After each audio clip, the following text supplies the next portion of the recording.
Vijayadashami RSS శతాబ్ది వేడుకలకు హాజరు కాలేనంటూ భారత ప్రధాన న్యాయమూర్తి జస్టిస్ గవాయ్ తల్లి రాసిన లేఖ ఇప్పుడు తీవ్ర దుమారం రేపుతోంది. అక్టోబర్ 5న మహారాష్ట్రలోని అమరావతి జిల్లాలో జరగనున్న విజయదశమి ఆర్ఎస్ఎస్ శతాబ్ది ఉత్సవాలకు ప్రస్తుత సీజేఐ దివంగత మాజీ గవర్నర్ ఆర్ఎస్ గవాయ్ సతీమణి అయిన కమల్తాయి గవాయ్ని ఆర్ఎస్ఎస్ ఆహ్వానించింది. అయితే కమల్తాయి ఆర్ఎస్ఎస్ ఆహ్వానాన్ని తిరస్కరించారు.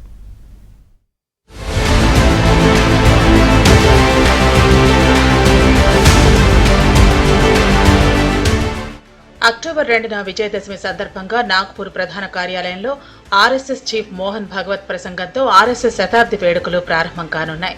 ఈ కార్యక్రమానికి ఆర్ఎస్ఎస్ కమల్తాయి గవాయ్ని ఆహ్వానించడమే కాకుండా ఆహ్వాన పత్రికలో ఆమె పేరు కూడా ముద్రించింది. అయితే దీనిపై పలు విమర్శలు వెల్లువెత్తాయి. దీంతో సీజేఐ జస్టిస్ గవాయి అనుమతి లేకుండానే ఆర్ఎస్ఎస్ ఆహ్వాన పత్రికలో కమల్తాయి పేరు ముద్రించినట్లు వార్తలు వినిపించాయి. ఈ క్రమంలోనే ఆర్ఎస్ఎస్ కు కమల్తాయి గవాయి రాసిన లేఖ సంచలనం సృష్టిస్తోంది. తాను అంబేద్కర్ రైట్ అని ఆర్ఎస్ఎస్ కార్యక్రమానికి హాజరు కాలేనంటూ ఆమె రాసినట్లుగా ఉన్న ఒక లేఖ ఇప్పుడు వైరల్ గా మారింది.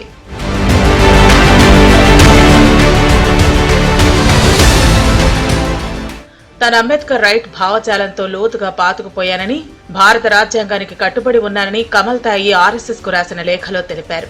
హిందూ పండుగను జరుపుకునే కార్యక్రమానికి హాజరు కావటం సామాజిక స్పృహకు హాని కలిగించవచ్చని ఆమె లేఖలో పేర్కొన్నారు. నాగ్పూర్లో జరగబోయే ఆర్ఎస్ఎస్ కార్యక్రమానికి తాను ఎట్టి పరిస్థితుల్లోనూ హాజరు కానంటూ కమల్తాయి గవాయి లేఖలో స్పష్టం చేశారు. కమల్తాయి రాసిన ఈ లేఖ దుమారం రేపడంతో సీజేఐ జస్టిస్ గవాయి సోదరుడు రాజేంద్ర గవాయి స్పందించారు. అక్టోబర్ 5న జరిగే కార్యక్రమానికి తన తల్లి హాజరవుతారంటూ ఒక వీడియోను విడుదల చేశారు. గవాయి కుటుంబం పార్టీలు సిద్ధాంతాలకు అతీతంగా సంబంధాలను కొనసాగించిందని తెలిపారు.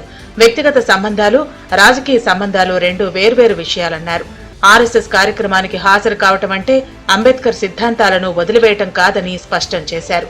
తాము తమ సిద్ధాంతాన్ని బలంగా నమ్ముతామని, తాము వేరే భావజాలానికి సంబంధించిన వ్యక్తులము అయినప్పటికీ ఇతర మతాలను, సాంప్రదాయాలను గౌరవిస్తామని రాజేంద్ర గవాయి స్పష్టం చేశారు.